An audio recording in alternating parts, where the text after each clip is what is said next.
kababayan sa Luzon, Visayas at Mindanao, isang magandang hapon po sa inyong lahat. Magandang hapon, Miriam. Magandang hapon sa iyo, Paolo. Magandang hapon po sa inyong lahat. Mga kaibigan, humaradya mga kwento na punong-puno ng inspirasyon. Yan ang hatid namin sa araw na to. Rags to Riches Stories. Mga kwento ng ating mga kababayan ang ibabahagi namin sa inyo na malabutas sa karayang makaranasan bago sila umangat sa buhay.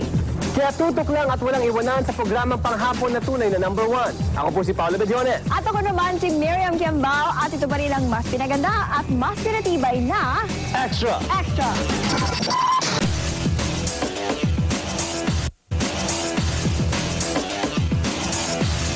Dating pumapasada ng jeepney itong si June Quintanar.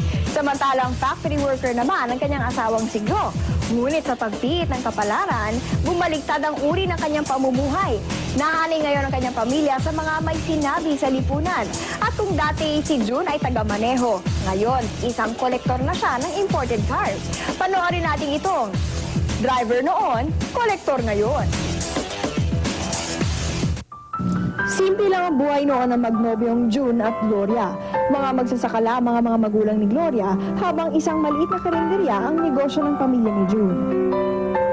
Simple rin ang kanilang mga pangarap, ang makapagtapos ng pag-aaral at makatulong sa kanilang mga magulang. Para sa akin, siyempre lumaki ako sa hirap. Hindi ko nakakalain na pwede pa akong munlag. Kaya yan, 2 buwan akong pinipilit. So that was November of 95. Tapos mahali ako, January na. That time, nagsara na yung factory namin, wala na akong trabaho.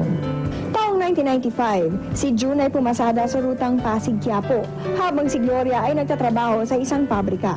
May tuturing parang isang kahit isang tuka ang naging buhay nila noon. Pagkatapos ng 6 na taon, eto na sila.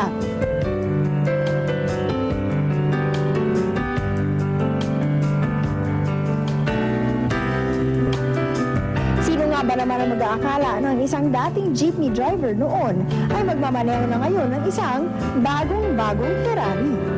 Dahil dati, di ba, alam mo naman, lumaki ako sa hirap. Puro pera siyempre, pera sa umaga, pera, problema, sa gabi, problema, pera.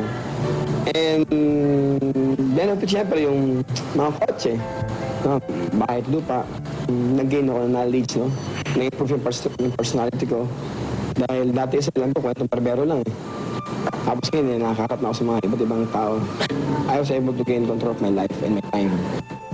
Pero hindi naging madali ang landas na tinahak ng mag-asawang ito. Nang mag-umpisa silang magbenta ng Forever Living Products International noong 1995, ay pulos katatawanan ang inabot nila mula sa kanilang mga pamilya at kaibigan. Kinukutsa ka ng kaibigan mo. Yung mga tao na akala mong sasama sa'yo, yung pinangapi sa'yo. Mga inimbita namin, alam mo, sumasama, kaya lang iba tinatawanan kami. Tapos, sinasabihan pa kami na sirado ang ulo namin. Ngunit mula sa pangunahing cheque na nagkakahalagang 780 pesos, ay lumaki ito hanggang naging 7,000 hanggang umabot sa 1,000,000 piso. Ang maganda sa amin, hindi kami tumitigil ng paghanap ng tao. May umayaw sa amin, naghanap kami ng pinabago. Alam mo kung sino unang umayaw sa amin? Yung pamilya namin, kaibigan, kasama sa bahay. Lahat yan yung tagad sumama. At sa kanilang pagpupursigi ay nakamit nila ang kanilang mga pangarap. Ngayon ay meron na silang malapalasyong bahay na nagkakahalagang mahigit sa 10,000,000 piso. At mga mamahaling sasakyan katulad ng Ferrari, kompresor at Mercedes-Benz na nagkakahalaga ng mahigit 3,000,000 bawat isa. 5 taon ako forever living, no? Pero siguro, dahil nga negosyo ko tao, alam mo, hanggang malakas ako siguro. In fact, no forever living, plano ko, gawin ko ito forever. Hindi biro ang kinikita ng mag-asawa ngayon. Bukod pa sa mahigit 1,000,000 piso na tinatanggap nila sa kada buwan, ay tumatanggap pa sila ng bonus na umaabot hanggang 13,000,000 pesos kada taon. Malaki at magara ang 3-story house ni June at Gloria. Kompleto sa mga gamit at punong-puno ng mga mamahaling mga gamit mula sa iba't ibang bansa. Mayroon ding sariling bilyaran at movie system si June sa 3rd floor ng kanyang bahay. Mahilig si June mag-alaga ng mga asong purebred. Ang mga asong ito ay mga mamahaling breed katulad ng Saint Bernard na hindi sanay sa init dito sa Pilipinas, kung kaya't pinagawan sila ni June ng kanilang sariling air-conditioned na kwarto. Minsan, maraming tao, no, bigit ng pera ng milyones, pero ang mabigat niyan, walang panahon sa pamilya nila. Eto ngayon, tignan mo ako kung kailan ako buksan ng trabaho, kung kailan ako magpahinga sa bahay. At kahit ibang-iba na ang buhay nila June at Gloria, hindi nila nalilimutan kung saan sila nanggaling.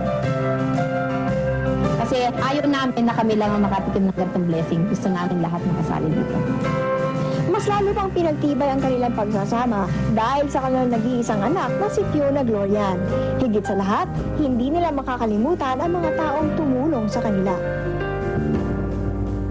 Sa mundo pala, basta gusto mo, may blessing ng Lord, lahat possible.